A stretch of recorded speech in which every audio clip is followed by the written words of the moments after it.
30 years kang nagpanggap na loyal dog sa lolo ko, iyon pala unti-unti mo na siyang ninanakawan. Pera ng pamilya namin yon, Eliseo, hindi para sa mga ampon mong hampas lupa. Sir Victor, nagkakamali po kayo. Ang pondong iyon ay sariling kagustuhan ni Don Alejandro para sa pag-aaral ng mga bata. Wala po akong kinuha ni isang kusing para sa sarili ko. Wala kang kinuha. Kaya pala millions ang nawawala sa kaban ng pamilya namin habang naghihingalo ang matanda. You're a greedy manipulator na ginamit ang pagiging ulyanin niya para magpayaman. Diyos ang saksi ko, sir. Hinding-hindi ko magagawa ang ibinibintang ninyo. Utang na loob ko sa pamilya ninyo ang buhay ko. Utang na loob? Ang kapal ng mukha mong sabihin iyan habang ninanakawan mo kami. Lumayas ka na sa pamamahay ko bago pa kita ipakulong at mabulok iyang matandang buto mo sa selda. Parang tinusok ng libu-libong karayom ang dibdib ni Eliseo. Ang kanyang mga tuhod ay nangatog, hindi dahil sa lamig ng hangin, kundi sa bigat ng walang awang paratang na ibinato sa kanya. Matagal siyang napatitig sa mukha ni Victor. Hinahanap ang kahit kapiranggot na awa o alaala ng batang dati niyang inaalagaan, ngunit tanging poot at pandidiri lamang ang sumalubong sa kanya.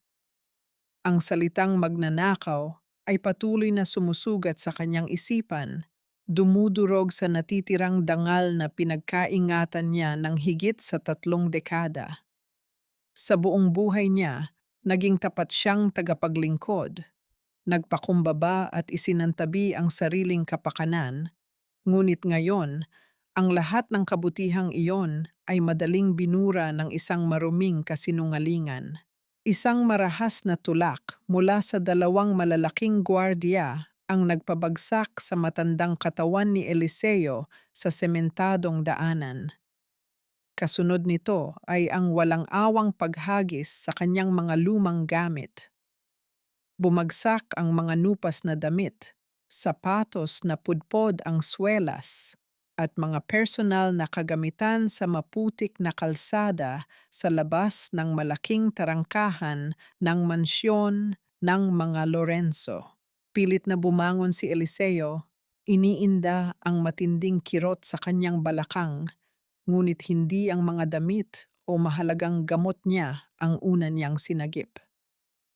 Kumapang ang kanyang nanginginig na mga kamay patungo sa isang pamilyar na kuwadro na nabasag na ang salamin at isang maliit, kulay kapeng kwaderno na sadyang napakaluma na.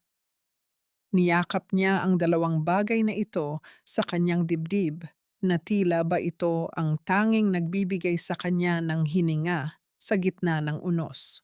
Mula sa mataas na balkonahe, tumanaw si Victor na may ngiting mapang-uyam sa mga labi.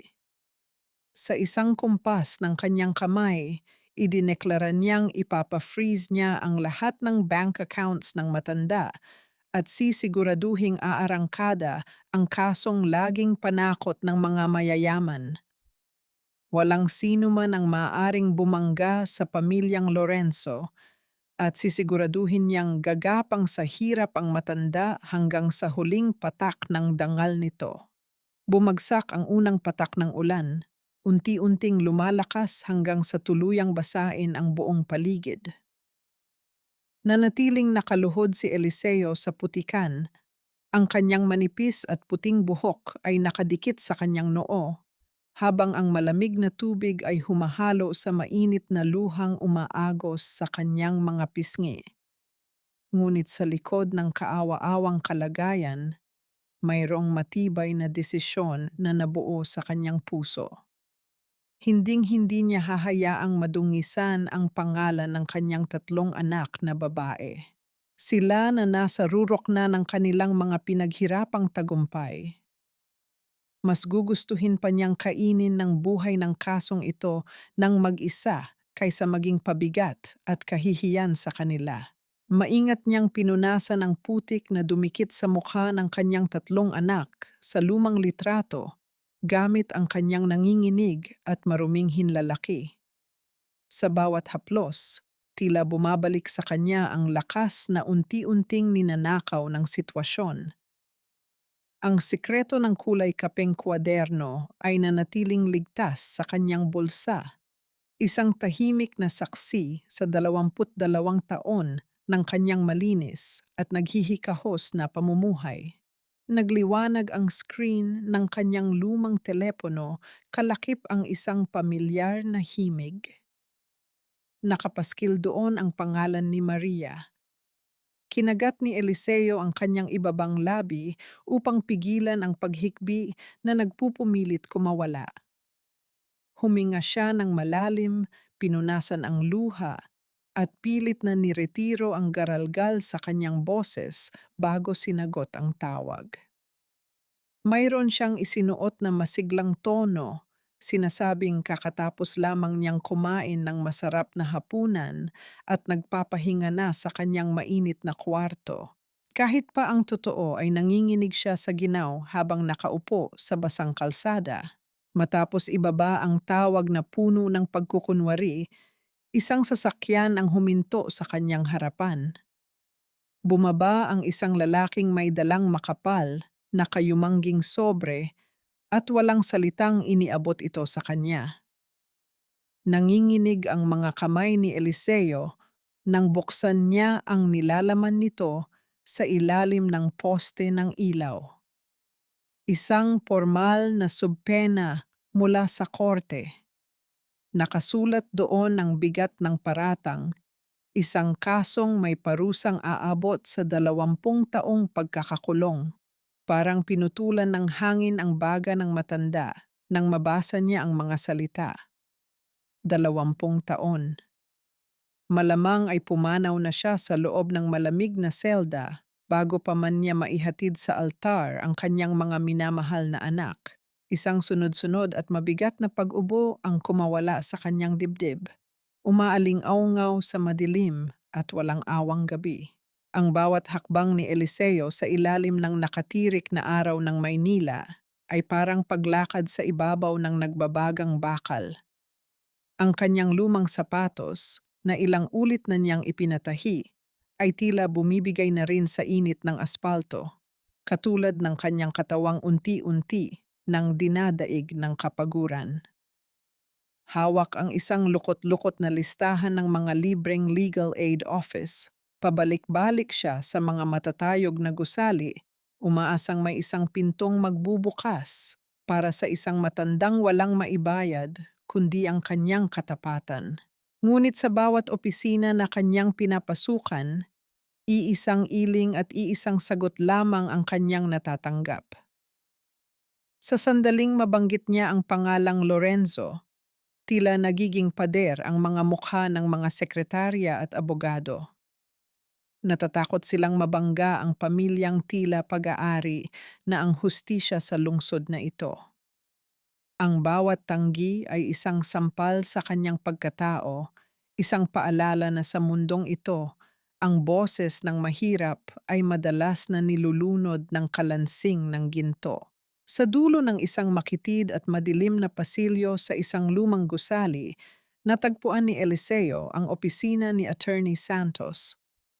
Hindi ito katulad ng mga marangyang law firm na pinuntahan niya kanina. Amoy lumang papel at alikabok ang paligid, at ang mga tumpok ng dokumento ay tila babagsak na sa sahig.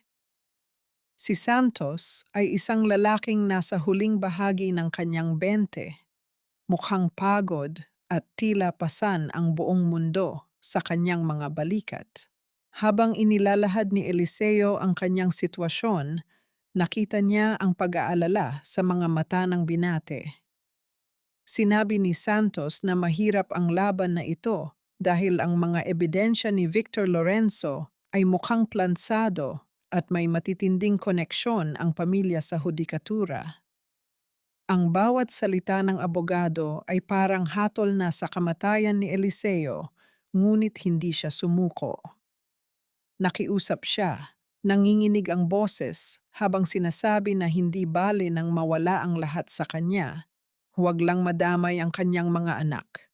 Nang lumabas siya sa opisina, tumigil siya sa gilid ng kalsada. Ang kanyang lalamunan ay tuyong-tuyo na sa uhaw at pagod. Tumingin siya sa isang maliit na tindahan sa kanto. Nakita niya ang isang malamig na bote ng tubig na nagkakahalaga ng 15 piso. Dinukot niya ang huling barya sa kanyang bulsa. 15. Iyon na lamang ang natitirang pera niya para makabili ng load sa telepono. Sa gitna ng nakapapasong init, pinili ni Eliseo na lunukin ang sariling uhaw. Iniisip niya na baka tumawag ang kanyang mga anak at hindi niya mapapatawad ang sarili kung hindi siya makakasagot dahil lamang sa wala siyang load. Ang 15 piso ay mas mahalaga bilang tulay sa boses ng kanyang mga mahal sa buhay kaysa sa ginhawa ng kanyang tuyong lalamunan. Dinilaan na lamang niya ang kanyang nanunuyo at nagbibitak na mga labi, tinitiis ang hapdi para sa kapakanan ng mga anak. Eksaktong pagkatapos niyang magpa-load, tumunog ang kanyang telepono. Isang video call mula kay Clara. Mabilis na nag-ayos si Eliseo, pinunasan ang pawis sa mukha at humanap ng isang pader na mukhang maayos ang pintura para hindi mahalata ang kanyang kinalalagyan. Tatay, kumain na po ba kayo? Look, I just finished a long surgery and I'm about to have a steak dinner. Kayo po, anong ulam ninyo? Ang masayang mukha ni Clara sa screen ay tila isang anghel na nagdala ng liwanag sa madilim na mundo ni Eliseo. Oo naman anak, kakatapos ko lang kumain ng paborito kong sinangag at pritong isda. Busog na busog ang tatay, huwag mo akong alalahanin. Pagsisinungaling ni Eliseo habang ang kanyang tiyan ay humihiling na ng kahit anong laman. Sa katotohanan, ang tanging pagkaing meron siya ay ang isang piraso ng pandesal na itinago niya mula kaninang umaga na ngayon ay matigas na at tila bato sa kanyang kamay. Ngunit si Clara, bilang isang bihasang doktor na sanay magmasid sa maliliit na detalye, ay napansin ang bahagyang panginginig ng mga kamay ng ama at ang lalim ng kanyang mga mata. Tatay, are you sure? Bakit parang namumutla kayo? Sigurado po ba kayong wala kayong sakit? Wala ito, anak. Siguro ay dahil lang sa init ng panahon. Sige na, ubusin mo na ang pagkain mo at kailangan mo ng lakas. Mahal na mahal kita. Mabilis na paalam ni Eliseo bago pa siya tuluyang mabulunan sa sariling kasinungalingan. Nang mamatay ang tawag, napasandal siya sa malamig na semento. Ang bawat hininga ay isang pakikibaka laban sa emosyong gustong kumawala. Habang nagdurusa si Eliseo sa isang malinis at air-conditioned na opisina, nakangisi si Victor habang binabasa ang isang blog post na kakalabas lang. Inatasan niya ang isang sikat na blogger na gawa ng kwento ang tungkol sa isang matandang driver na nanamantala sa kabaitan ng amo. Ang artikulo ay puno ng mga malisyosong detalye, mga bagay na tanging ang isang taong malapit kay Don Alejandro ang makakaalam, tulad ng eksaktong oras ng pag-inom nito ng gamot at ang lokasyon ng lumang safe sa library. Ang mga detalyeng ito ay sapat na upang maniwala ang publiko na si Eliseo nga ang traidor. Kinagabihan, bumalik si Eliseo sa kanyang inuupahang maliit na kwarto sa isang boarding house na amoy amag. Pagbukas niya ng pinto, bumungad sa kanya ang may-ari ng bahay na may dalang masamang balita. Isang liham mula sa bangko ang dumating. Dahil sa kasong isinampa ni Victor, opisyal nang i-finreeze ang kanyang kaisa-isang bank account kung saan pumapasok ang kanyang maliit na pensyon. Wala na siyang pera para sa renta, wala na siyang pera para sa pagkain, at higit sa lahat, wala na siyang pera para mabili ang kanyang gamot sa puso. Sa gitna ng pagkataranta, nahulog mula sa kanyang nanginginig na kamay ang huling reseta ng doktor.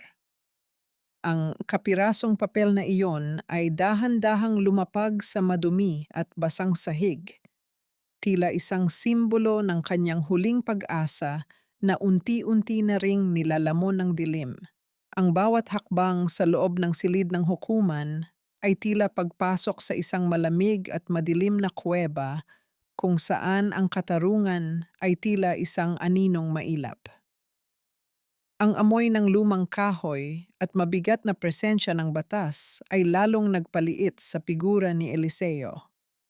Nakasuot siya ng kanyang pinakamaayos na barong, ngunit ang mga nupas na tahi at bahagyang paninilaw ng tela ay hindi maitatago ang katotohanat na siya ay isang taong ginitna ng kahirapan.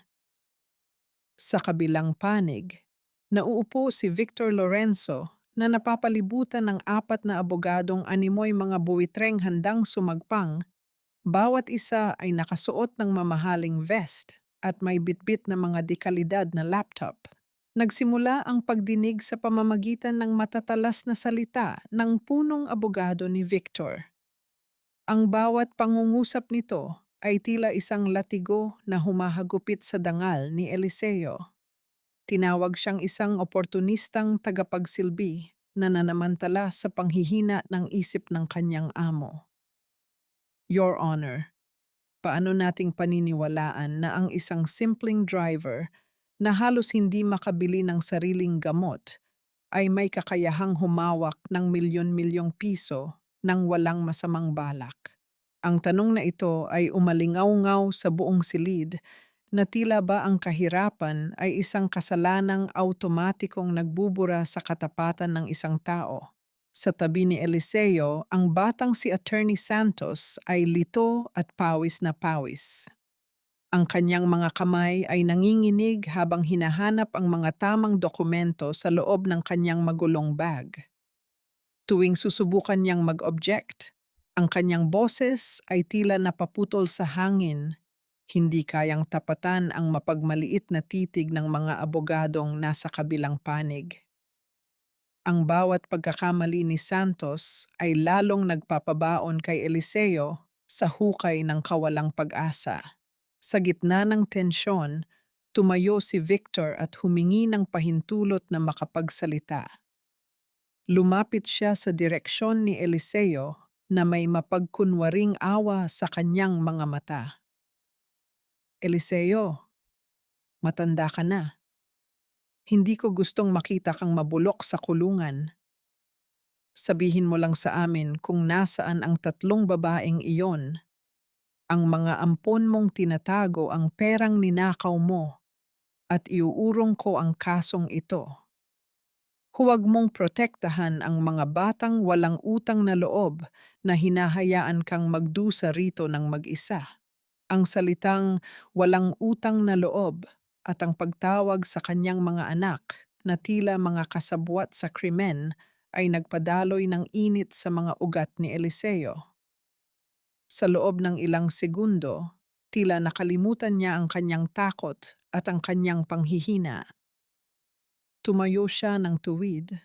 Ang kanyang mga mata na dati ay nakayuko ay direktang tumitig sa nanlilibak na mukha ni Victor. Ang mga anak ko ay walang kinalaman dito, Sir Victor. Sila ay mararangal na tao na pinalaki ko sa pawis at katapatan. Kung ang kailangan ninyo ay isang taong pagbubuhusan ng inyong galit at kasakiman, narito ako. Pero hinding-hindi ko pahihintulutang madamay ang mga bata sa inyong maruming laro. Mas pipiliin ko pang mamatay sa selda kaysa makitang nadudungisan ang kanilang pangalan dahil sa akin. Ang bawat salita ni Eliseo ay mahinahon ngunit may bigat na tila bakal na bumagsak sa sahig. Sa pinakalikurang bahagi ng silid, isang batang lalaki na nakasuot ng simpleng jacket ang hindi nag-alis ng tingin sa nangyayari. Siya si Leo, isang junior journalist at matalik na kaibigan ng bunsong anak ni Eliseo na si Rosa. Palihim niyang pinindot ang record button sa kanyang digital recorder, sinisiguradong ang bawat binitiwang salita ng matanda ay nakatala. Nakita niya ang kawalang katarungan sa bawat anggulo ng silid na iyon at ang kanyang puso ay nag-alab sa galit para sa kanyang kaibigan. Muling naupo si Eliseo, ang kanyang puso ay mabilis ang pintig sa dibdib. Sa ilalim ng mesa, ang kanyang dalawang kamay ay mahigpit na magkahawak, pilit na itinatago ang marahas na panginginig ng kanyang mga daliri mula sa paningin ng iba. Hindi niya gustong makita ni Victor na siya ay natatakot. Pinilit niyang magmukhang matatag, kahit na sa loob niya ay tila gumuho na ang lahat ng kanyang sandigan. Dahan-dahang kinuha ni Leo ang kanyang telepono at mabilis na nag-type ng isang mensahe sa kanilang private group chat.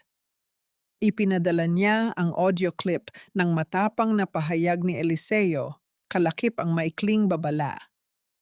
Rosa, kailangan mong pakinggan ito ngayon din. Ang tatay mo, hindi niya tayo kayang ipagpalit sa sarili niyang kalayaan. Ang katahimikan sa silid ay muling bumasag nang ihampas ng hukom ang kanyang kahoy na pamasok sa mesa, isang tunog na tila nagmarka sa pagtatapos ng pag-asa para sa araw na iyon. Ang boses ng hukom ay malamig at walang emosyon habang idinedeklara na kung hindi makakabayad ng malaking halaga para sa bail si Eliseo sa susunod na pagdinig, siya ay formal nang ililipat sa detention cell ng lungsod.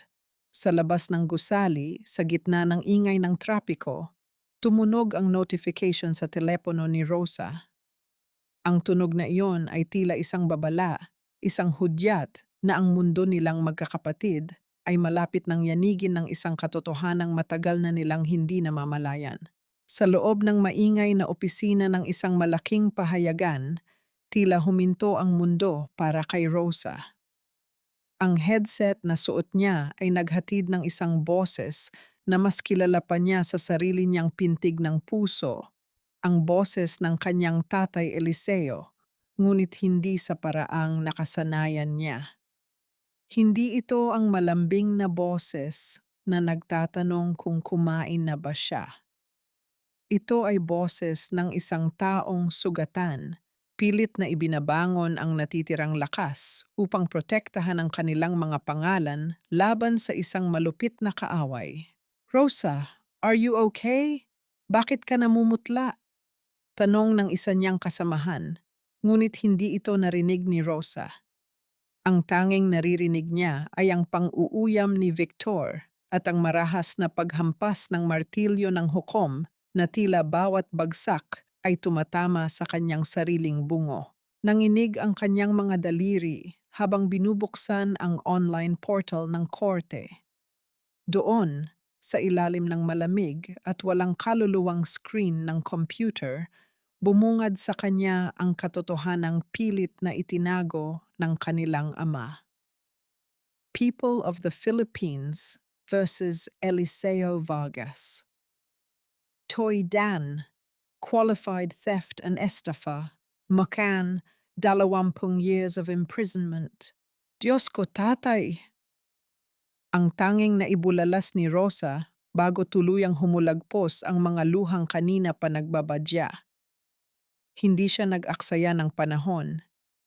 Sa pamamagitan ng isang mabilis na kumpas ng kamay, pinagsama-sama niya sa isang video call ang kanyang dalawang nakatatandang kapatid.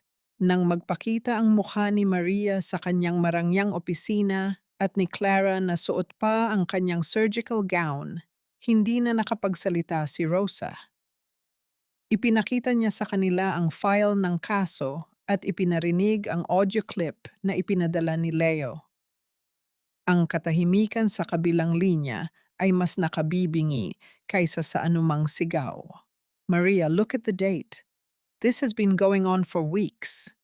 At sa tuwing tumatawag tayo, sinasabi niyang maayos siya. na kumakain siya ng masarap. Hikbi ni Clara, ang kanyang mga kamay na sanay humawak ng scalpel, ay ngayon ay tila hindi makapaghawak ng sariling telepono sa tindi ng panginginig. He lied to us, Maria. He's suffering alone in that court while we are busy celebrating our promotions. Si Maria, ang panganay na laging kilala sa kanyang pagiging kalmado at lohikal, ay nanatiling tahimik. Ngunit ang kanyang mga mata ay nagbabaga sa galit na hindi maipaliwanag. Tinitigan niya ang pangalan ni Victor Lorenzo sa dokumento. Alam niya ang reputasyon ng pamilyang ito, mapang-api, sakim, at naniniwala na ang lahat ay may presyo. He didn't lie to us because he wanted to deceive us, Clara. Sa wakas ay nagsalita si Maria. Ang boses niya ay kasing lamig ng yelo. He lied because he thinks he's a burden. He thinks that his poverty will stain our success. Tate is fighting a war he cannot win alone, all to make sure we stay in our ivory towers. Tumayo si Maria at lumapit sa bintana ng kanyang opisina, tinitingnan ang malawak na lungsod ng Makati. Sa kanyang isipan, nagbabalik ang imahe ng kanilang ama na naglalakad sa ilalim ng ulan, suot ang lumang kapote, para lang maihatid sila sa paaralan. Naalala niya ang bawat sakripisyo, ang bawat hapong hindi kumain ang matanda para lang may pambili sila ng libro. Dahan-dahan niyang hinubad ang kanyang mamahaling relo at tiningnan ang isang maliit na pilak na relo sa kanyang mesa. Ang unang regalo sa kanya ni tatay nang pumasa siya sa bar exam. Isang mumurahing relo na binili mula sa naipong barya ng isang driver, ngunit para kay Maria, ito ang pinakamahalagang alahas na meron siya. Hinaplos niya ang gasgas sa gilid nito, at sa bawat dampi ng kanyang daliri, lalong tumitindi ang apoy ng paghihiganti sa kanyang puso. Listen to me, utos ni Maria sa kanyang mga kapatid. Ang autoridad sa kanyang boses ay tila isang utos sa giyera. Rosa, gamitin mo lahat ng connection mo sa media. I want a full background check on Victor Lorenzo, his debts, his mistresses, his gambling habits. Clara, find out who the doctor is, who certified Don Alejandro as mentally unfit. I want medical records, not just hearsay. At ikaw, Maria? Anong gagawin mo? Tanong ni Rosa habang pinupunasan ang kanyang mga mata. Isang mapait na ngiti ang sumilay sa mga labi ni Maria. I will enter that courtroom not as a spectator, but as the daughter he raised to be a lioness. Victor Lorenzo thinks he can play with the law because he has money. He forgot that he is up against the woman who mastered the law to protect people like our father. We will not just save Tatay, dugtong pa ni Maria, ang bawat salita ay tila isang pangako ng kamatayan para sa kanilang kaaway. We will bury Victor Lorenzo under the very justice system he tried to manipulate. Gagapang siya sa putikan kung saan niya itinulak ang tatay natin. Ngunit sa gitna ng kanilang pagpaplano, isang mensahe ang pumasok sa telepono ni Maria mula sa isang hindi kilalang numero. Isa itong larawan ni Eliseo na nakaupo sa isang madilim na sulok ng kalsada, basang-basa ng ulan at may hawak na piraso ng matigas na tinapay. Ang larawan ay may kasamang maikling teksto. The clock is ticking, attorney. Your father's heart might give out before the verdict does. Ang amoy ng amag at sirang kahoy ang sumalubong sa tatlong magkakapatid nang dahan-dahan nilang itulak ang pinto ng maliit na silid na inuupahan ni Eliseo. Sa loob ng madilim at masikip na espasyo, Tanging isang maliit na bombilya ang nagbibigay ng liwanag sa isang matandang lalaking nakatalikod sa kanila. Nakita nina Maria, Clara at Rosa ang kanilang ama na nakaupo sa isang plastik na silya, maingat na humihigop ng mainit na lugaw na tanging tuyo lamang ang pampalasa. Walang boses na lumabas sa kanilang mga bibig. Ang bawat isa sa kanila ay tila nawalan ng hininga habang pinagmamasdan ang mga buto sa likod ng ama na bakas sa manipis niyang sando. Doon, sa gitna ng kahirapan, napilit nitong ikinubli ang kanilang tagumpay bilang abogado, doktor, at mamamahayag ay tila naging isang mabigat na pasanin. Ang bawat subo ng matanda ay tila isang hampas ng katotohanan sa kanilang mga puso, na habang sila ay nagpapakasasa sa karangyaan, ang pundasyon ng kanilang buhay ay dahan-dahang nagigiba sa gutom at kahihiyan. Hindi sila nagpakita. Alam ni Maria na kung lalapit sila ngayon, ang hiya ni Eliseo ay mas malulunod pa sa katarungan. Sa isang tahimik na senyas, lumabas sila ng boarding house. Ang kanilang mga mukha ay basa ng luha, ngunit ang kanilang mga mata ay nagbabaga sa determinasyon. Agad na kumilos si Maria. Sa isang madilim na sulok ng isang tahimik na restaurant, hinarap niya si Attorney Santos. Ang kaba sa dibdib ng batang abogado ay napalitan ng panginginig nang ilapag ni Maria ang kanyang sariling professional card sa mesa. I am Attorney Maria Vargas. From now on, you will follow my lead.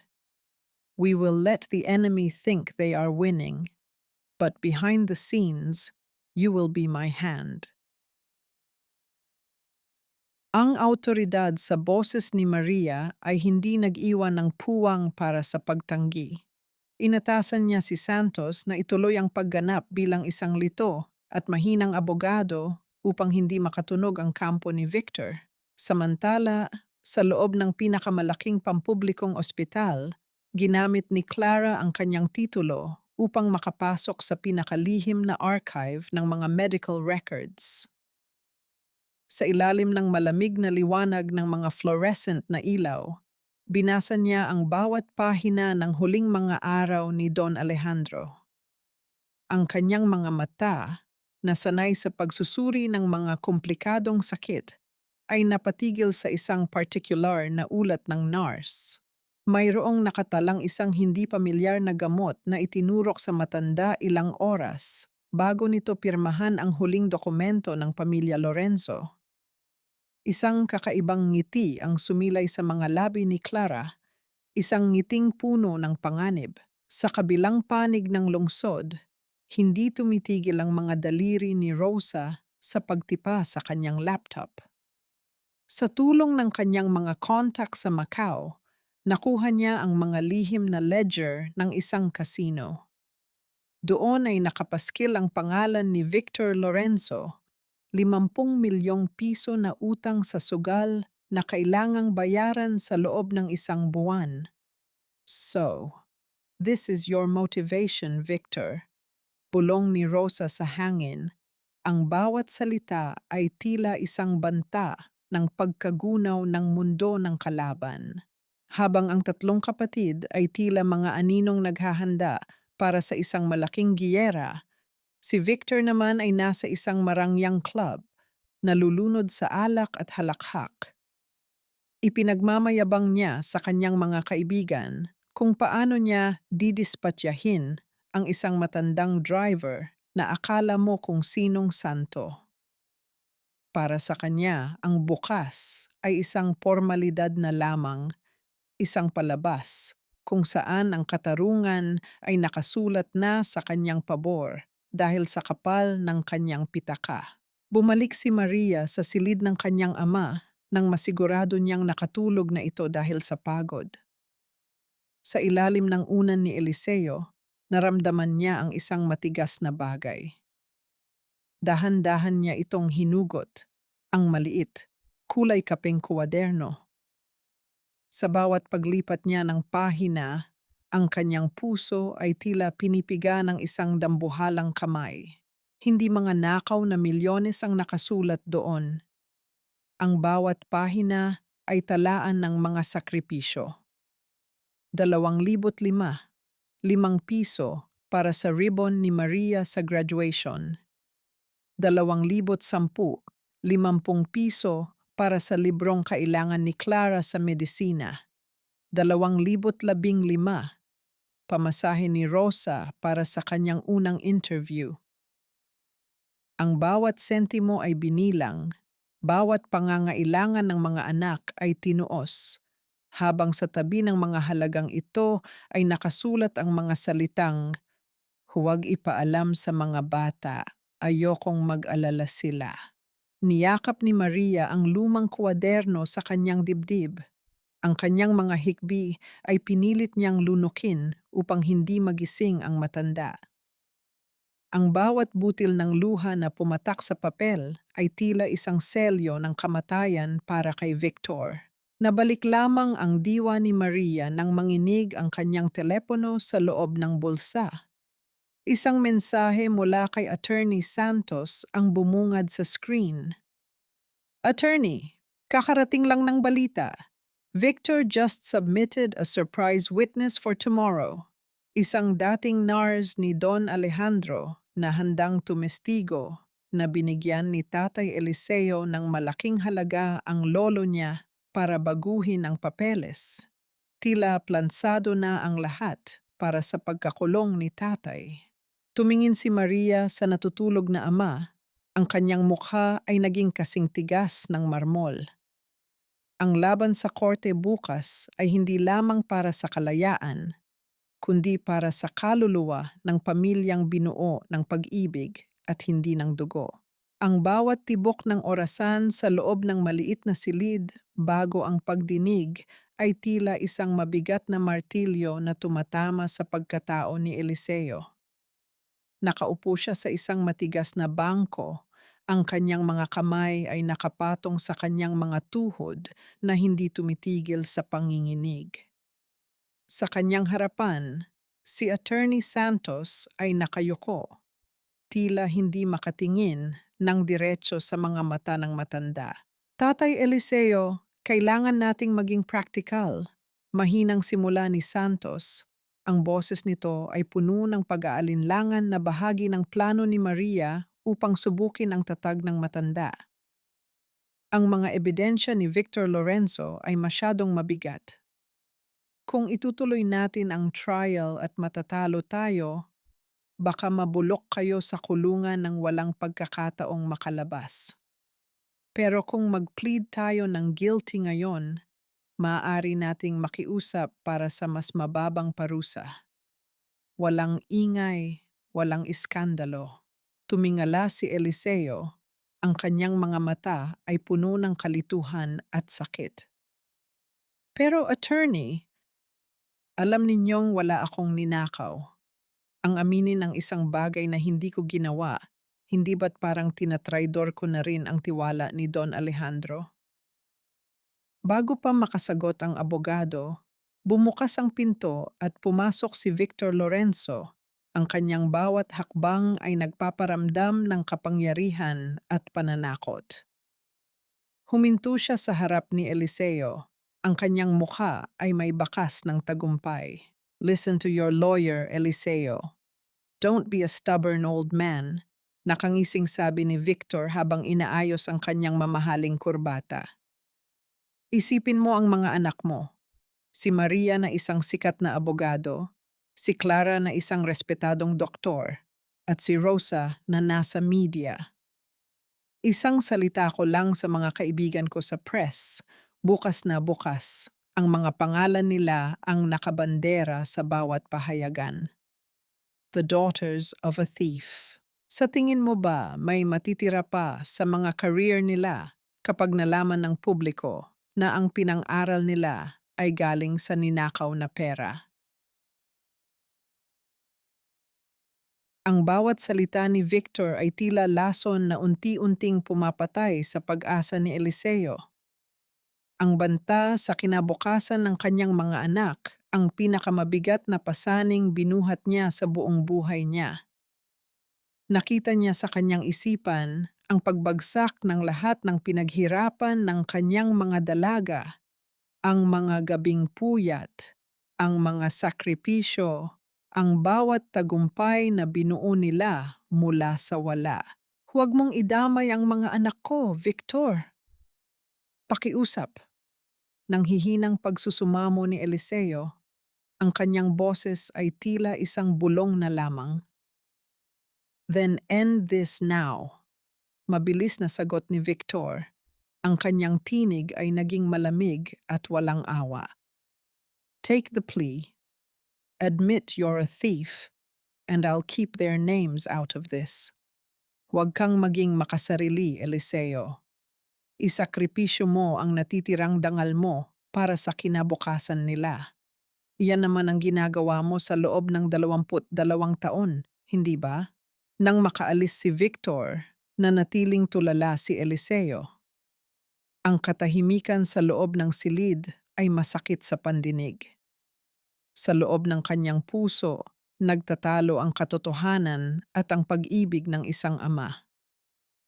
Alam niyang sa sandaling aminin niya ang kasalanan, habang buhay na siyang tatandaang isang kriminal. Ngunit ang mahalaga sa kanya ay ang kaligtasan ng kanyang mga anak mula sa kahihiyan.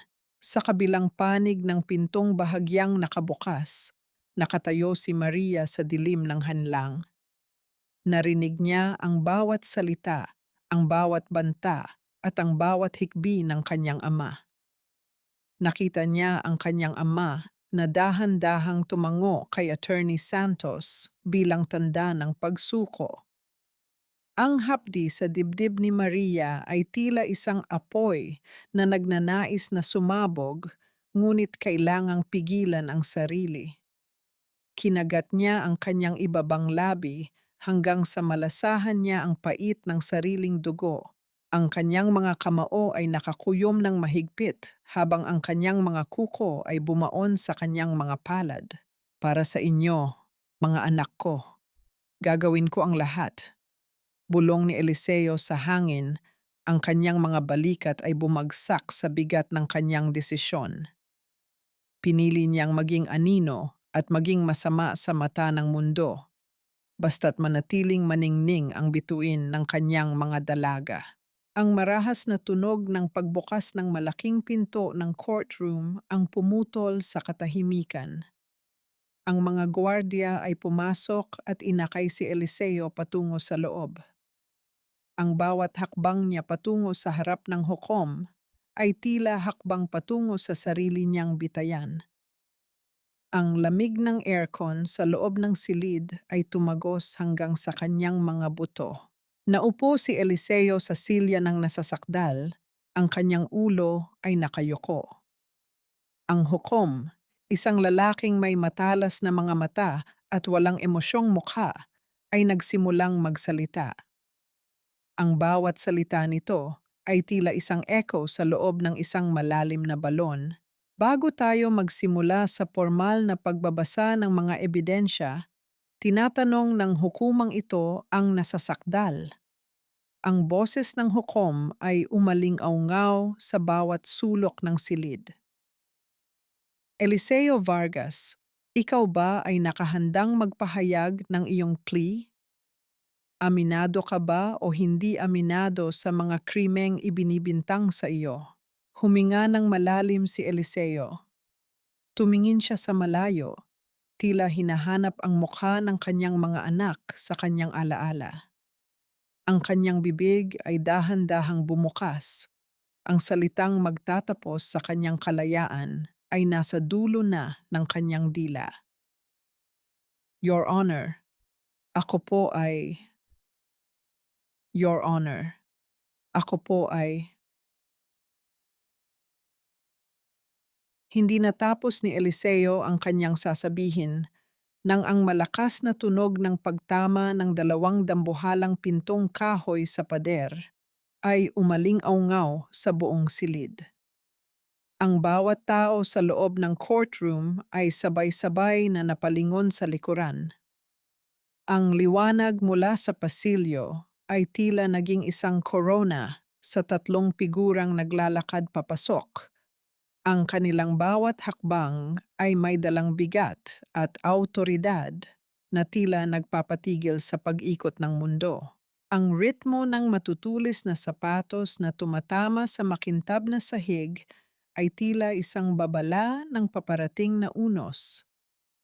Sa gitna ay si Maria na nakasuot ng isang formal na dark suit na lalong nagpatingkad sa kanyang matatalas na mata. Sa kanyang kanan ay si Clara na kahit hindi nakasuot ng puting kapa ay bakas ang profesionalismo ng isang dalubhasang doktor sa bawat galaw.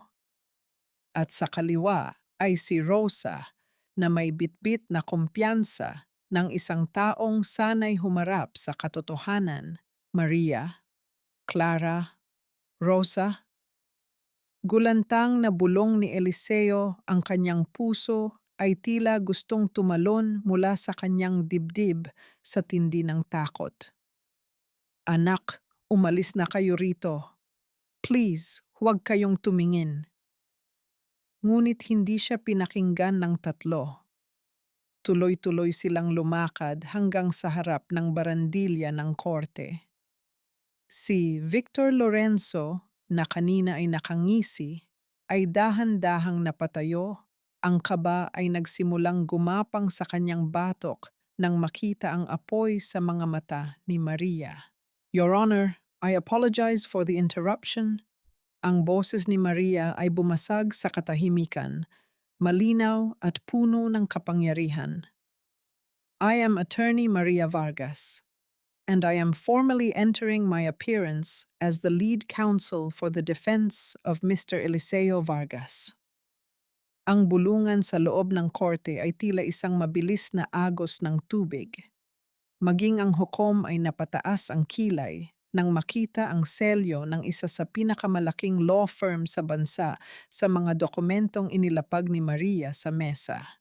Attorney, ang nasasakdal ay handa na sanang magbigay ng kanyang plea, puna ng hukom. With all due respect, Your Honor, my client was under extreme emotional distress and duress, sagot ni Maria. Ang kanyang paningin ay saglit na dumapo kay Victor na tila ba isang lason ang tinitingnan niya. We are withdrawing any previous intent to plead guilty. My father is not guilty, and we are ready to prove that this entire case is a malicious fabrication born out of greed. Bago pa man makapagprotesta ang kampo ni Victor, ang tatlong magkakapatid ay sabay-sabay na lumapit sa kanilang ama. Sa gitna ng lahat ng mga mata ng publiko, sa harap ng hukom at ng mga abogadong mapangmaliit, ang tatlong matatagumpay at makapangyarihang babae ay dahan-dahang lumuhod sa harap ni Eliseo. Kinuha ni Maria ang kulubot at nanginginig na kamay ng ama, dahan-dahang iniyuko ang kanyang ulo at inilapat ang likod ng palad ng matanda sa kanyang noo. Sumunod sina Clara at Rosa. Bawat isa ay nagpapakita ng pinakamataas na antas ng paggalang, ang pagmamano. Tatay, nandito na kami, bulong ni Rosa habang ang kanyang mga mata ay basa ng luha. Hindi ninyo na kailangang mag-isa. Hindi ninyo na kailangang magsakripisyo para sa amin dahil kami naman ang magsisilbing kalasag ninyo ngayon. Naiyak si Eliseo. Ang kanyang mga hikbi ay hindi na niya napigilan. Ang mga kamay niyang akala niya ay marumi dahil sa putik ng kalsada ay ngayon ay hinahaplos ng kanyang mga anak na tila ba siya ang pinakamahalagang tao sa mundo. Ang kahihiyang kinatatakutan niya ay napalitan ng isang uri ng dangal na hindi kayang bilhin ng anumang yaman ni Victor. Tumayo si Maria at hinarap si Victor. Isang mapait at matapang na ngiti ang sumilay sa kanyang mga labi. Ang kaba sa dibdib ni Victor ay naging tunay na takot nang mapansin niyang ang bawat galaw ni Maria ay plansado at may dalang panganib para sa kanyang kalayaan. "You threatened to destroy our careers, Victor?" Malamig na tanong ni Maria, sapat lamang para marinig ng lalaki. "You forgot one thing. You didn't just sue a helpless old man. You sued the father of the woman who knows every loophole you've ever used. This isn't just a trial anymore. This is the end of your empire." Hinarap ni Maria ang hukom. Ang kanyang mukha ay kasing tigas ng marmol. "Your Honor, we have evidence that will not only exonerate my father, but will also expose a massive fraud within the Lorenzo estate. We are ready to proceed." Ang martilyo ng hukom ay muling humampas sa mesa, ngunit sa pagkakataong ito, ang tunog nito ay hindi na tila hatol ng kamatayan, kundi hudyat ng pagsisimula ng isang malupit na pagbabayad puri. Ang bawat sulok ng silid ng hukuman ay tila binalot ng isang mabigat na katahimikan habang dahan-dahang tumayo si Maria mula sa kanyang upuan. Ang kanyang bawat hakbang patungo sa gitna ay may dalang bigat ng 22 taon ng sakripisyo. Ang kanyang mga mata, na dati ay puno ng pagmamahal para sa kanyang ama, ay naging kasing talim ng kidlat nang ituro niya ang kanyang paningin sa kampo ni Victor Lorenzo. "Mr. Lorenzo, tinawag ninyong magnanakaw ang tatay ko." Panimula ni Maria, ang kanyang boses ay mahinahon ngunit bawat salita ay tila isang hampas ng latigo sa katahimikan. "Sinasabi ninyong nilustay niya ang pondo ng inyong lolo para sa sarili niyang kapakanan. Ngunit sa ilalim ng batas at sa harap ng katotohanan, ang inyong mga paratang ay walang iba kundi isang malaking kasinungalingan upang pagtakpan ang sarili ninyong dumi." Inilapag ni Maria ang isang makapal na folder sa mesa ng ebidensya. Ang tunog ng pagtama ng papel sa kahoy ay tila isang hudyat ng simula ng pagkagunaw ng mundo ni Victor. Ipinakita ni Maria ang mga orihinal na dokumento ng Blind Trust na personal na nilagdaan ni Don Alejandro. Nilinaw niya na si Eliseo ay isang katiwala lamang na walang kapangyarihang kumuha ng kahit isang sentimo para sa kanyang sarili. Nang subukan ng abogado ni Victor na sumabat at sabihing namuhay ng marangya ang pamilya ni Eliseo, doon na inilabas ni Maria ang kanyang pinakamahalagang sandata, ang maliit at kulay kapeng kwaderno ng kanyang ama. "Ito ang record ng sinasabi ninyong karangyaan." Ang boses ni Maria ay nagsimulang manginig sa emosyon habang binubuksan ang mga pahinang sadyang nulas na ng panahon. "Noong 2005, ₱5 para sa ribbon ko. Noong 2010, pamasahe para sa pag-aaral ni Clara." Ang bawat sentimong pumasok at lumabas sa bulsa ng tatay ko ay nakatala rito.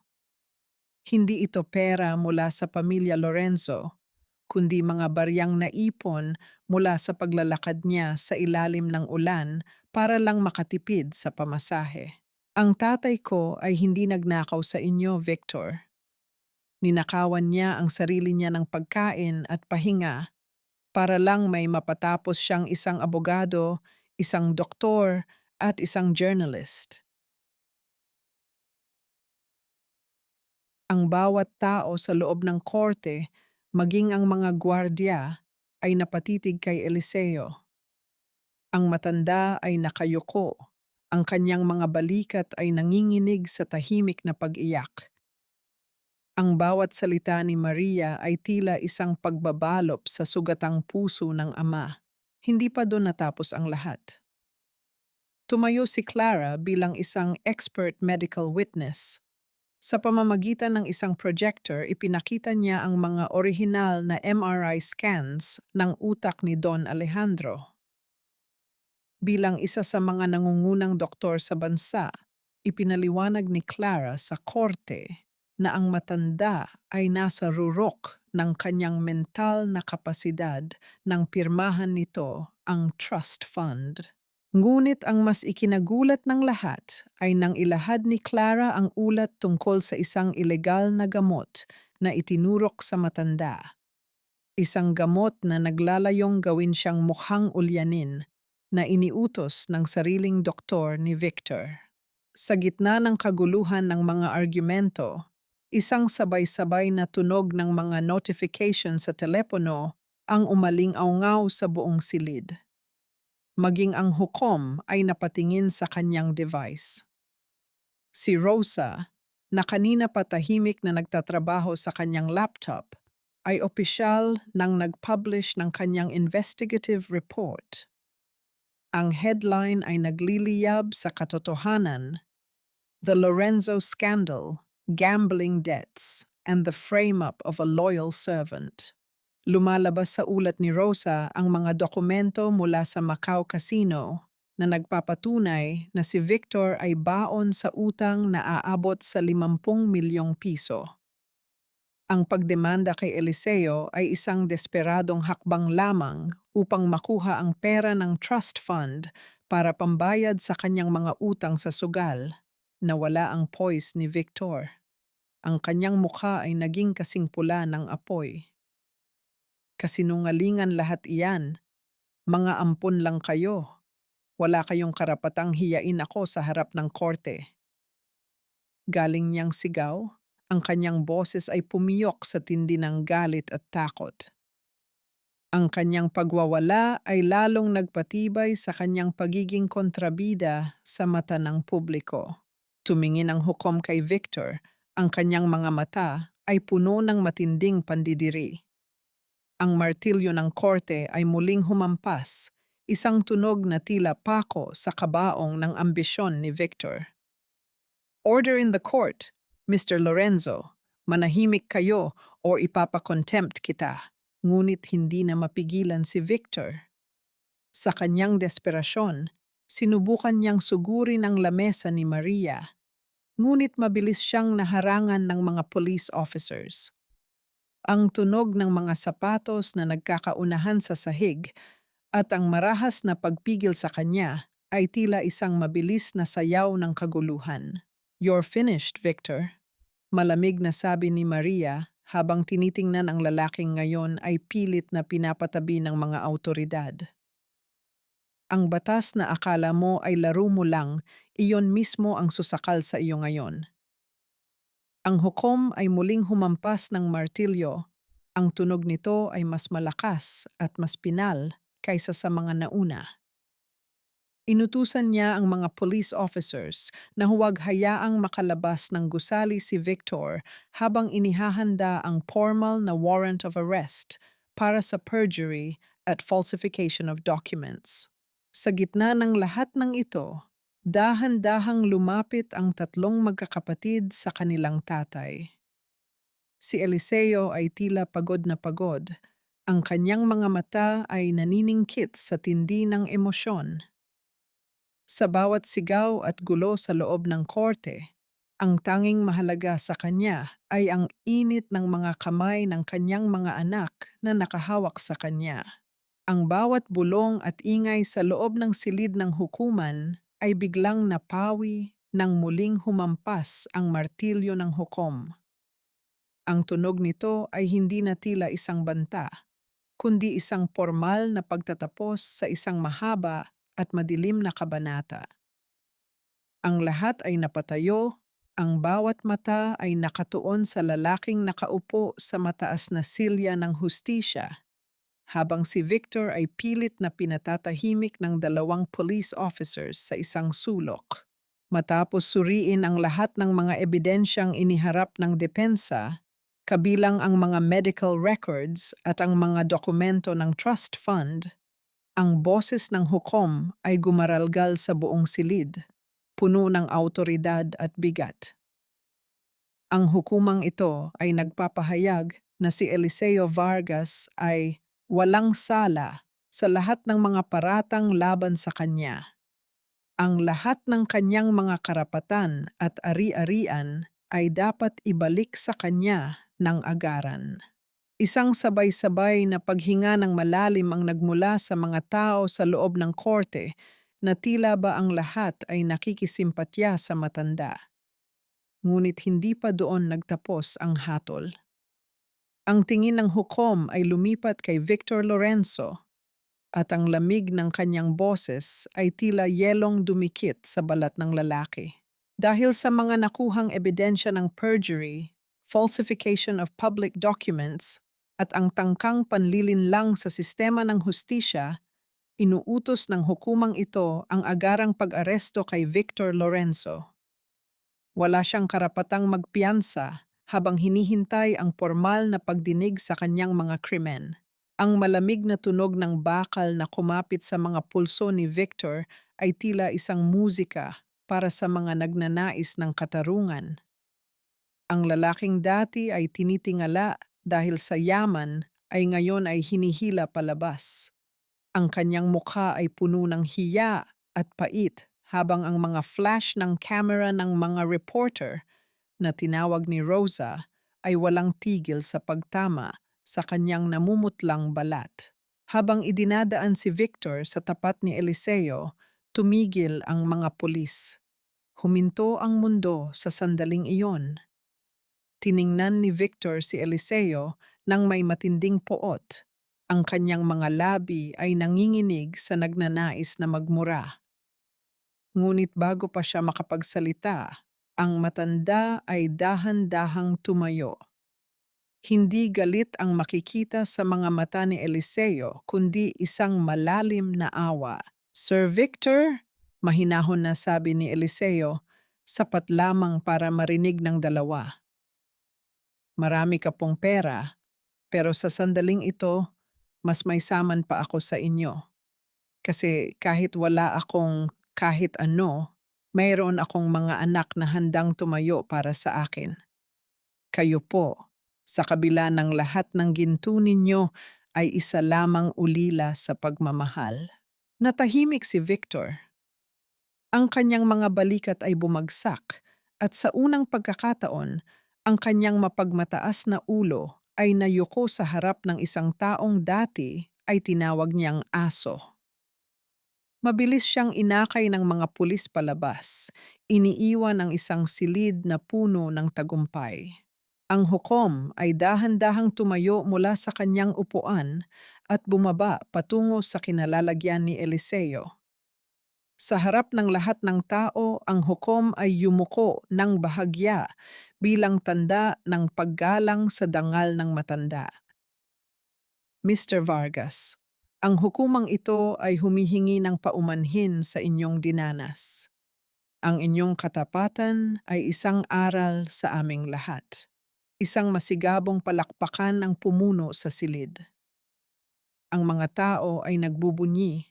Ang bawat isa ay tila nakahanap ng pag-asa sa tagumpay ng isang maliit na tao laban sa higante. Ang tatlong magkakapatid ay sabay-sabay na yumakap sa kanilang tatay, ang kanilang mga luha ay masaya at malaya. Inabot ni Maria ang kanyang mamahaling designer blazer at isinuot ito sa mga balikat ni Eliseo upang hindi ito lamigin. Ngunit ang matanda, sa gitna ng kanyang kagalakan, ay dahan-dahang hinubad ang Amerikana. Maingat niya itong tiniklop at hinawakan ng maigi. Tila ba natatakot siyang madumihan ang mamahaling tela ng kanyang mga kamay na sanay sa hirap. "Anak, huwag na. Baka malukot ko lang ito." Bulong ni Eliseo nang may kasamang ngiti. Isang simpleng kilos, ngunit nagpakita ng kanyang hindi nagbabagong pagkatao sa kabila ng lahat. Ngunit sa gitna ng selebrasyon at ng mainit na yakap ng kanyang mga anak, ang mukha ni Eliseo ay biglang namutla. Ang kanyang paghinga ay naging mababaw at mabilis. Naramdaman niya ang isang matinding bigat sa kanyang dibdib na tila ba ang lahat ng pagod at emosyon ng nakaraang mga linggo ay sabay-sabay na sumabog. "Tatay? Tatay, Are you okay? Ang boses ni Clara ay puno ng takot nang mapansin niya ang pag-iba ng kulay ng labi ng ama. Hindi na nakasagot si Eliseo. Ang kanyang paningin ay nagsimulang magdilim. Ang mga boses sa paligid ay naging parang mga anino na lamang. Dahan-dahang nanghina ang kanyang mga binti at bago pa siya tuluyang bumagsak sa sahig, nasambit na lamang niya ang mga pangalan ng kanyang tatlong anak sa huling pagkakataon. Ang matinding tili ni Clara na humihingi ng tulong medikal, ang huling tunog na umalingaw-ngaw sa loob ng silid ng korte, na tila ba isang madilim na ulap ang muling tumakip sa sikat ng araw na kakamit pa lamang nila. Ang puting pader ng ospital ay tila naghuhumiyaw sa katahimikan habang ang tatlong magkakapatid ay naghihintay sa labas ng intensive care unit. Sa bawat minutong dumaraan, ang kanilang mga titulo bilang abogado, doktor, at mamamahayag ay tila mga hungkag na salita na walang silbi sa harap ng naghihingalong buhay ng kanilang ama. Si Maria ay nakaupo sa sahig, ang kanyang mamahaling suit ay gusot-gusot na, habang si Rosa ay nakasandal sa pader at pilit na pinipigilan ang paghagulgol. Si Clara, na sanay sa loob ng ganitong pasilidad, ang pinakahina sa lahat sa pagkakataong ito. Hawak niya ang medical chart ni Eliseo at ang bawat salitang nakasulat doon ay tila isang hatol na nagpapahirap sa kanyang konsensya. Bilang isang doktor, nakikita niya ang katotohanang hindi sinabi ng kanyang ama sa loob ng maraming taon, ang matinding malnutrisyon, ang mga palatandaan ng labis na pagtatrabaho, at ang isang pusong pagod na sa pagdadala ng lahat ng bigat ng mundo. Nanginginig ang kanyang mga kamay habang binabasa ang bawat numero. Alam niyang ang bawat sakripisyo ng ama ang nagpahina sa katawan nito upang sila ay lumakas. Nabalik lamang ang kanilang diwa nang dahan-dahang bumukas ang pinto ng silid. Mabilis silang pumasok at lumapit sa kama kung saan nakahiga si Eliseo na palilibutan ng mga tubo at ng ritmikong tunog ng monitor na nagpapatunay na tumitibay pa ang kanyang hininga. Dahan-dahang idinilat ni Eliseo ang kanyang mga mata at ang unang bumungad sa kanya ay ang tatlong mukhang puno ng pag-aalala at pagmamahal. Pasensya na kayo mga anak, naging pabigat pa ang tatay. Ang mahinang boses ni Eliseo ay tila isang kalansing ng tuyong dahon, puno ng paghingi ng paumanhin na hindi naman dapat. Tatay, why are you saying that? Why are you apologizing to us? Naiyak ni Maria habang hinahawakan ang malamig na kamay ng ama. Dapat kami ang humingi ng tawad. We were so busy building our lives na hindi namin napansin na unti-unti na kayong nauubos para lang suportahan kami. Bakit hindi ninyo sinabi sa amin na nahihirapan na kayo? Isang malungkot na ngiti ang sumilay sa mga labi ni Eliseo. Tumingin siya sa kisame, tila inaalala ang lahat ng taon na lumipas. Takot ang tatay, Maria. Takot ako na dahil hindi ko kayo tunay na dugo, baka balang araw kapag narating ninyo na ang tuktok, ay hindi ninyo na kailangan ang isang matandang driver na katulad ko. Akala ko, ang tanging paraan para manatili akong mahalaga sa inyo ay ang patuloy na magsakripisyo. Ang pag-amin na ito ay tila isang punyal na bumaon sa puso ni na Maria, Clara at Rosa. Hindi nila akalain na sa likod ng katatagan ni Eliseo ay mayroon palang ganitong uri ng pangamba, ang takot na maiwan dahil lamang sa walang dugong nag-uugnay sa kanila. Tatay, listen to me. Ang boses ni Rosa ay puno ng determinasyon habang pinupunasan ang kanyang mga luha. Blood doesn't make a family. Ang pagmamahal ninyo Ang bawat subo ng pagkain na ibinigay ninyo sa amin kahit wala na kayong makain, iyon ang tunay na dugong dumadaloy sa mga ugat namin. You are our Father, not because of a piece of paper, but because you chose us. Inangkin ninyo ang sakit namin, kaya hinding-hindi namin kayo bibitawan. Sa gitna ng madamdaming pag-uusap, kinuha ni Maria mula sa kanyang bag ang maliit na kulay rosas na ribbon na natagpuan niya sa lumang kwaderno ng ama. Ito ang ribbon na binili ni Eliseo noong siya ay bata pa para sa kanyang graduation. Sa harap ng kanyang ama, dahan-dahang itinali ni Maria ang kanyang buhok gamit ang mumurahing ribbon na iyon, kahit pa hindi ito bagay sa kanyang mamahaling kasuotan. Look at me, tatay. I am still your little girl. Kahit maging pinakamataas na hukom pa ako sa bansang ito, ang ribbon na binili ninyo ang mananatiling pinakamahalagang korona ko. Bulong ni Maria habang nakangiti sa gitna ng pag-iyak. Nagliwanag ang mukha ni Eliseo, ang kanyang mga mata ay nagningning sa kagalakang hindi kayang ibigay ng anumang gamot. Naramdaman niya ang init ng pagmamahal ng kanyang tatlong anak na tila isang kumot na bumabalot sa kanyang nangangatog na katawan. Sa pagkakataong ito, naramdaman niya na sapat na siya, na hindi na niya kailangang magsakripisyo ng higit pa upang mahalin siya dahil ang pagmamahal na iyon ay matagal na niyang naitanim sa kanilang mga puso. Dahan-dahang pumikit ang mga mata ni Eliseo, hindi dahil sa panghihina, kundi dahil sa matinding kapayapaan na ngayon lamang niya naramdaman sa loob ng 3 dekada. Ang tunog ng makina sa tabi niya ay nanatiling maayos at payapa, tila isang oyayi na nagpapatulog sa isang mandirigmang sa wakas ay nakauwi na sa kanyang tahanan. Hinalikan ni Clara ang noo ng ama, habang sina Maria at Rosa ay mahigpit na humawak sa kanyang mga bisig.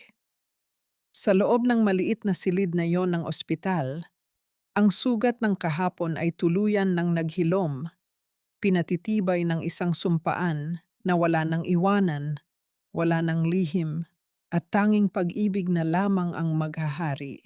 6 na buwan ang lumipas at ang sikat ng araw sa isang maliit na bayan sa Laguna ay tila mas banayad at may dalang higit na liwanag. Sa bakuran ng isang payak ngunit malinis na bahay na napaliligiran ng mga tanim na sili, pechay, at namumukadkad na mga bulaklak, abala si Tatay Eliseo sa pagdidilig. Ang kanyang katawan, na dati ay tila isang tuyong sanga na madaling mabali, ay mayroon na ngayong sigla at kulay. Ang bawat patak ng tubig na lumalabas sa hose ay lumilikha ng maliliit na bahaghari sa hangin, tila isang paalala na pagkatapos ng bawat malakas na bagyo ay mayroong pangakong kapayapaan. Sa loob ng bahay, sa telebisyong nakabukas sa sala, isang balita ang nagtapos sa huling bahagi ng kanilang madilim na nakaraan. Si Victor Lorenzo, ang lalaking dating akala ay pag-aari ang buong mundo, ay nakuhanan ng video na nakasuot ng kulay kahel na uniforme ng bilanggo habang naglalampaso ng sahig sa loob ng kulungan. Nawala ang kanyang yaman, ang kanyang dangal, at ang bawat taong dati ay humahalik sa kanyang mga bakas. Ang batas na sinubukan niyang laruin ang siya ring naging hawla na nagkulong sa kanyang kasakiman. Nabalik lamang ang diwa ni Eliseo nang marinig niya ang tunog ng paghinto ng 3 sasakyan sa harap ng kanilang tarangkahan. Isa-isang bumaba sina Maria, Clara, at Rosa. Bitbit ang kani-kanilang mga tawa at ang init na nagpuno sa bakuran. Iniwan muna nila ang kanilang mga opisina, ang mga pasyente, at ang mga deadline sa dyaryo upang bumalik sa kaisa-isang lugar kung saan hindi sila mga tinitingalang profesional, kundi mga anak lamang na nahanap ang kanilang tahanan. Tatay, ang bango po ng niluluto ninyo, abot hanggang sa labas. Masayang sigaw ni Rosa habang mabilis na lumalapit sa ama. Dahan-dahang binitawan ni Eliseo ang hose at pinunasan ang kanyang mga kamay sa kanyang suot na apron. Isa-isang lumapit ang tatlong babae at sa gitna ng sikat ng araw, muli nilang ginawa ang ritual na nagpabago sa kanilang buhay, ang pagmamano. Ang pagdampi ng likod ng palad ng ama sa kanilang mga noo ay tila isang basbas na nagpapatunay na ang lahat ng sakit ay tapos na. Tara na sa loob, lalamig ang pagkain, nakangiting aya ni Eliseo. Ang kanyang tinig ay wala ng bahid ng takot o pag-aalinlangan. Sa ibabaw ng kanilang hapagkainan na gawa sa matibay na nara, ang mga pagkaing nakahanda ay simple lamang ngunit puno ng kahulugan. Mayroong mainit na sinangag na may maraming tostadong bawang at isang tumpok ng pinritong tuyo na nagpapahalimuyak sa buong silid. Ito ang ulam ng kanilang kahirapan, ang lasa ng kanilang mga sakripisyo, ngunit sa pagkakataong ito, wala ng pait ang bawat subo. Ang tuyo at sinangag ay naging simbolo na ng tagumpay at ng pag-ibig na nanatiling buo sa gitna ng gutom. You know, tatay, panimula ni Maria habang dahan-dahang nilalagyan ng pagkain ang plato ng ama. Sa lahat ng kinakain kong steak sa mga business meeting, wala pa ring tatalo sa tuyo ninyo. It tastes like home.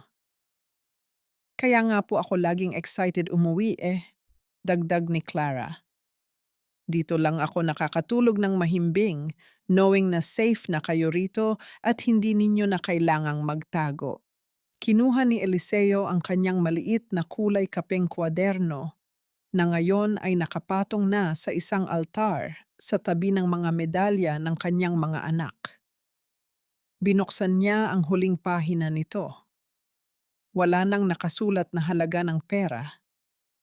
Sa halip, mayroon doon na isang maikling pangungusap na isinulat niya noong gabi bago sila magtipon-tipon. Ang tunay na kayamanan ay hindi nabibilang sa barya, kundi sa dami ng yakap na naghihintay sa iyo sa dulo ng araw. Habang ang apat ay magkakahawak kamay na nagdarasal bago kumain, ang bawat salita ng kanilang pasasalamat ay tila isang awit na umaakyat sa langit. Ang pamilyang binuo ng tadhana at pinatibay ng paghihirap ay sa wakas ay nakatagpo na ng kanilang sariling langit sa lupa. Ang dugo ay maaaring hindi nag-uugnay sa kanila, ngunit ang bawat pintig ng kanilang mga puso ay iisang himig lamang ang isinisigaw. Ang himig ng isang pag-ibig na walang hinihinging kapalit, walang kinatatakutang bukas, at walang hangganang pasasalamat. Ang dapit hapon ay dahan-dahang bumaba sa laguna. Pinalulubog ang araw sa likod ng mga bundok. Ngunit sa loob ng bahay ni Eliseo Vargas, ang liwanag ay mananatiling buhay. Kailanman ay hindi na muling magdidilim.